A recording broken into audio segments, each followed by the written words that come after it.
Ballad of Johnny Arcane, Chapter 18, Sweat. The three sat naked in the close, hot darkness of the oven. It was impossible to stand. The woman, Mab, had raked the coals to the center and set the cooking pot filled with water. The only light was from the embers and the quick darting tongues of flame, and the air was heavy with moisture. To Johnny's eyes, the figures of Mars and Mab were mere shadows, distinguished only by the voices. Despite his first protestations, Mars had not put up a fight. His only concession to pride was to assume an air of authority. "Do what she tells you, Clearlight," he said as he stripped off his shirt and poured the water over his blood-stained arms. Now, out of the silence and the penetrating heat of the kiln, Mab responded. "Why don't you call him by his real name, Mars?" The other shadow did not speak. In the dim light, Johnny perceived that Mars was not sitting. He was lying on his back, his arms to his sides, his head resting on a pillow of stone. Mab sat straight-backed, her legs folded, her spine erect, her hands resting on her knees, palms upturned. The heat was both an elixir and an oppressor. Johnny felt his flesh sagging from his bones like molten wax. Streams of sweat poured from his skin. His mind was lucid, but moving slowly like a river in late summer. It was for his protection. If they knew who he was, he would have been killed. "You knew who he was. Why didn't you kill him?" Mars winced. "What you take me for, Mab? You know I've sworn the oath of love." "What happened to the pony?" "The Blackcoats shot her." "Why?" Mars was silent. The fire crackled. A drop of water slid down the side of the pot and hissed on the coals. "He doesn't want to answer the question," said Mab. "Johnny Arcane, perhaps you can."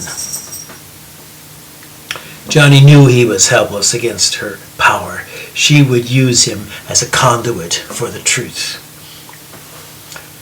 The boy was trying to get away in the wagon, so they shot the pony, and then they shot the boy. Mab shifted the weight of her hands ever so slightly. "And who is the boy?" "He joined us at the trash hills. He hid in the wagon. He didn't talk much. I didn't know him, but he knew me. He knew my name." For a long time there was only the sound of Mab breathing through her mouth, deliberately, filling her lungs with air, releasing it slowly. With each exhalation, a brightness seemed to enter the kiln. Shadows waltzed on the walls. The flame danced. "I'll tell you a story, Johnny Arcane," she said at last. "This man you travel with, Mars Daniel, we used to call him Beacon, Mars Beacon. We were lovers. We lived in a place called Freeland. There were seers in Freeland, women and men, who learned to capture the powers of the mind. They built an invisible wall of protection to the extent that their power could reach. Outside this wall there was nothing but chaos and cruelty, so strong that the seer's power could go no further. So, within these boundaries, was free land, and the chaos and the cruelty could not penetrate it. The seers learned to expand their perception beyond the limits of space and time. They could not cross these limits, but they could perceive what lay there. They learned that the world is very old, and many cycles of creatures have lived on it. People are only one of the most recent, but there have been many cycles of people. Cycles that vanish leave things behind, and those that follow use these things without knowing anything about them, including their dangers. At the end of the last cycle of people, before chaos and cruelty overtook the world, there was a seer. His power was great. He saw the chaos and cruelty coming, and he built a border as large as he could with the power of his mind. That border still exists to this day, and the people within it live in peace and freedom from chaos and cruelty. The place it encircles is large, larger than Freeland, but the seer was killed, and the people lost all their connection to his power. The border still holds, but in places it is crumbling, and the people within it stumble in ignorance. They cling to half-truths, told as legends, and they practice empty rituals on which they do not agree. That is how it is today.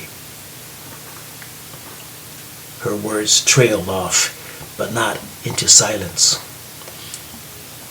Beneath the crackling of the fire and the hissing of steam, a quiet, steady lament was heard, almost melodious, and the words chanted, barely audible. I'm sorry. I'm sorry.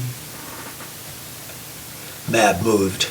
She rolled to her knees and crawled across the center of the oven floor, resting one hand briefly on the fiery coals. She settled her back against the wall, and Mars flung his head into her lap, weeping like a child. With the hand that touched the coals, she stroked the back of his neck and ran her fingers through his wiry locks. This is why he cries. When Mars and I were lovers in Freeland, we made a vow. The seers told us they could see the future, but it's not the same as seeing the past or the present. The future is not fixed. Every living thing has a destiny there, but not every living thing fulfills its destiny. A spider begins to spin an orb, but then the strong wind blows or a headstrong child passes through, and the orb is not completed. Our vow was to strengthen the power in Freeland, to protect its borders, and to help the seers push them ever outward.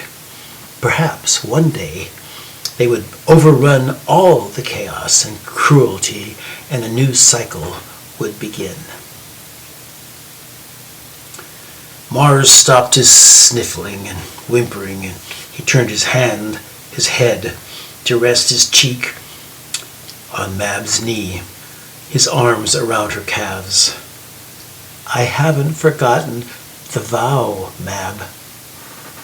Mab ran her fingers down his arms from shoulder to elbow again and again.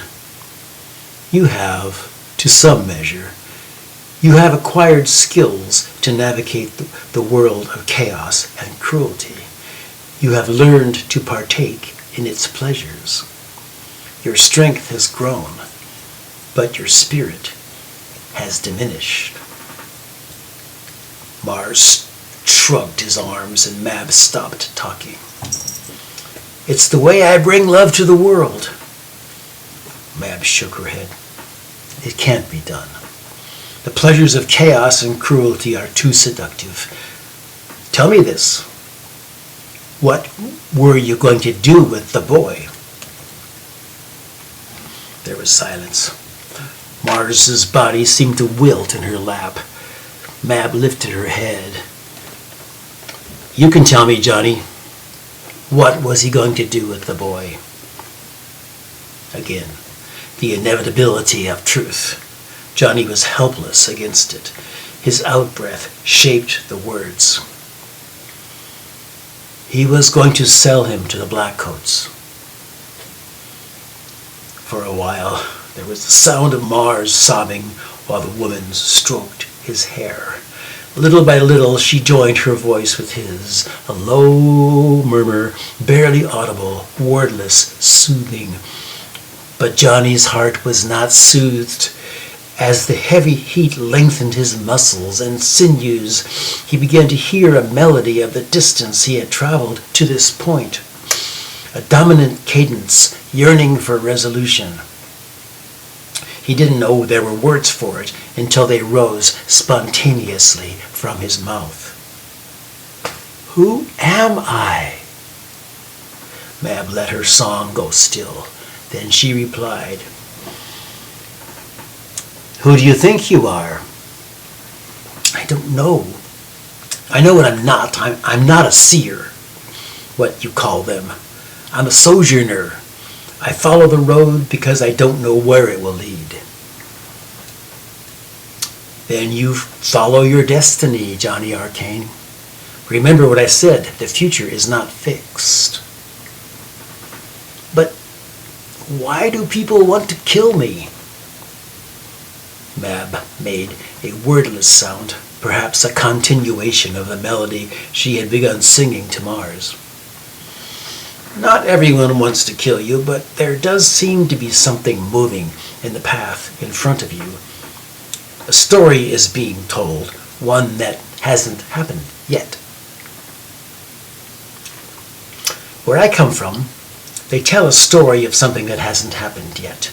They say Borderbinder will return and reopen the borders.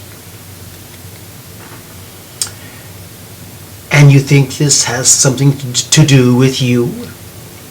Johnny hung his head. A memory of shame rushed in upon him. When I was a messenger, once I read a message I was carrying. It was an accident. I didn't intend to, but what I read intoxicated me. Borderbinder has returned. He is the one carrying this message. His name is Arcane. Mab hummed again. It seemed like it was the way she processed information. You're not the only foolish one, Johnny Arcane. Seers should be quiet about what they see, especially what they see in the future. The future is not unbreakable. There is great danger in stirring the waters of destiny. You must be calm and follow the road before you. Don't ask too many questions. What is your goal right now? What star is fixed in your mind? I have to save Lucy. Again, the wordless voice, this time for a long time. Finally, Mab moved. Gently she lifted the dark-skinned man's head from her lap and rose to her knees. Tomorrow, I will give you my steed. His name is Trespasser. You will be able to reach Ironweed by the 4th moon, and you will save your Lucy, although there will be a price. Don't think of anything beyond that goal. That is your current destiny. And now, we have finished this sweat. We should sleep.